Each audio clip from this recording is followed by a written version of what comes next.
Praise lord. ఈరోజు rhythmic patterns అనే concept మీదుగా సప్త తాళాస్ అంటే ఏంటి తెలుసుకుందాం. సప్త తాళాస్లో మనకు 7 తాళాస్ ఉంటుంది. సో మొదటిది ధ్రువతాళ, మధ్యతాళ, రూపకతాళ, జంపతాళ, త్రిపుటతాళ, అటతాళ, ఏకతాళ.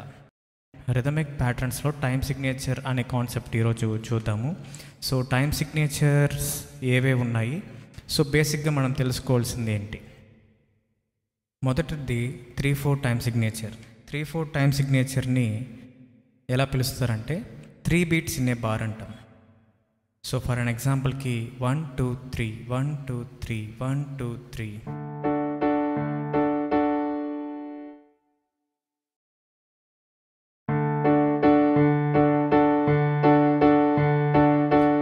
ఇదే మన క్లాసికల్ మ్యూజిక్లో తక్కిట తక్కిట తక్కిట 3/4 3 బీట్స్ ఇన్ ఏ బార్. తక్కిట తక్కిట తక్కిట 1 2 3 1 2 3 3/4 టైమ్ సిగ్నేచర్. అదే 6/8 టైమ్ సిగ్నేచర్లో ఎలా ఉంటుందంటే తక్కిట తక్కిట. సో 3/4 టైమ్ సిగ్నేచర్ని 2 టైమ్స్ ఇక్కడ ప్లే చేస్తాం. తక్కిట తక్కిట తక్కిట తక్కిట తక్కిట తక్కిట తక్కిట తక్కిట. సో డబుల్ టైమ్స్ ఇక్కడ తక్కిట తక్కిట అని వస్తుంది. సో 6/8 అని ఉంటుంది కదా. సో అక్కడ కింద ఉన్న 8 చాలా వరకు డౌట్స్ ఉండొచ్చు ఇంటర్మీడియట్గా ఉన్నవాళ్ళు లేదా బిగినర్స్గా ఉన్న వాళ్ళకి. సో 8 అనేది 8th నోట్ అనేసి చెప్తారు వెస్ట్రన్ మ్యూజిక్లో. సో మనకు అక్కడ 1 కౌంట్కి 2 బీట్స్ పడుతుంది. అంటే ఎలాగంటే 1 2 1 2 1 2 1 2 1 2 అలాగే తక్కిట తక్కిట తక్కిట తక్కిట. So next time signature 4/4 pattern. అంటే 4 beats in a bar 1 2 3 4 1 2 3 4.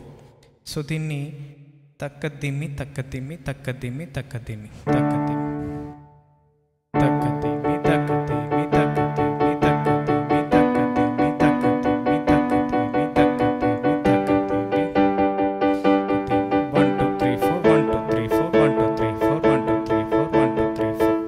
So దీన్నే మనము రన్నర్స్గా కూడా ప్లే చేయొచ్చు. రన్నర్స్ ప్యాటర్న్స్ మీరు అడుగుతున్నారు కదా.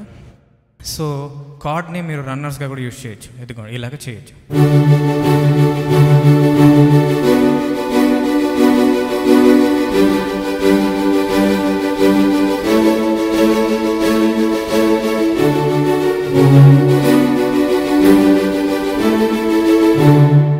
సో మీరు ఇలా కూడా యూజ్ చేయొచ్చు. ఈ 4/4 టైమ్ సిగ్నేచర్ రన్నర్స్గా కూడా యూజ్ చేయొచ్చు. నెక్స్ట్ మనకు 2/4 టైమ్ సిగ్నేచర్. 2/4 టైమ్ సిగ్నేచర్ ఎలా వస్తుందంటే 1 2 1 2 1 2 తక్క తక్క తక్క తక్క తక్క తక్క తక్క తక్క 1 2 1 2 1 2 తక్క తక్క తక్క తక్క తక్క తక్క తక్క 1 2 1 2 1 2 1 2 1 2 1 2. దీన్ని 2/4 టైమ్ సిగ్నేచర్ అంటాం.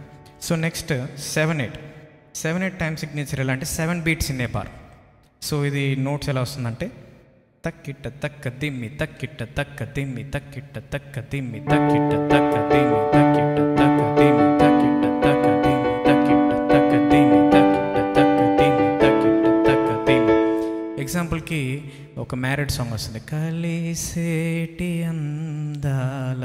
సో ఈ టైమ్ సిగ్నేచర్ ఆ సాంగ్కి టైమ్ సిగ్నేచర్ కూడా 7/8 తక్కిట తక్క దిమ్మి తక్కిట తక్క దిమ్మి 7/8 టైమ్ సిగ్నేచర్. సో నెక్స్ట్ 5/8 అంటే 5 beats in a bar.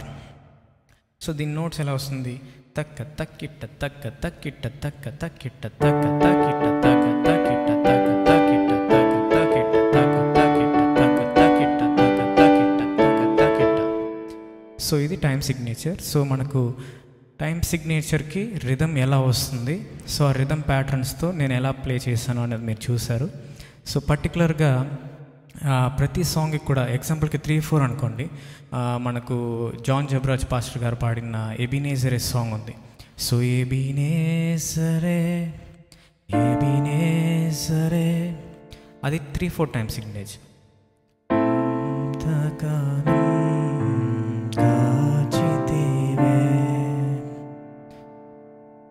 So అలాగా సాంగ్ మనము ట్యూన్ చేసేక ముందే ఆ టైం సిగ్నేచర్ని బేస్ చేసుకుని ట్యూన్ చేస్తారు కాబట్టి సో మనకి ఈజీగా లాస్ట్ టైం మీరు అడిగారు డౌట్స్లో సాంగ్ పర్టికులర్గా ఆ టైం సిగ్నేచర్ ఎలా ఉంటుంది అనేసి. సో సాంగ్ ప్రిపేర్ చేసేక ముందే, ట్యూన్ చేసేక ముందే అది 4/4లో ఉండాలా, 2/4లో ఉండాలా, 3/4లో ఉండాలా, లేదా 5/8 ఉండాలా, 7/8 ఉండాలా, 6/8 ఉండాలా అనేది ట్యూన్ చేసేక ముందు టైం సిగ్నేచర్ డిసైడ్ చేసుకున్న తర్వాత సో ఆ సాంగ్ ట్యూన్ చేసి సాంగ్ పాడడం అయితే జరుగుతుంది. సో ఈ టైం సిగ్నేచర్స్ బేసిక్గా బిగినర్స్గా ఉన్న వాళ్ళు మస్ట్ అండ్ షుడ్ నేర్చుకోవాలి. విత్ నోట్స్ నేను మీకు చెప్పాను.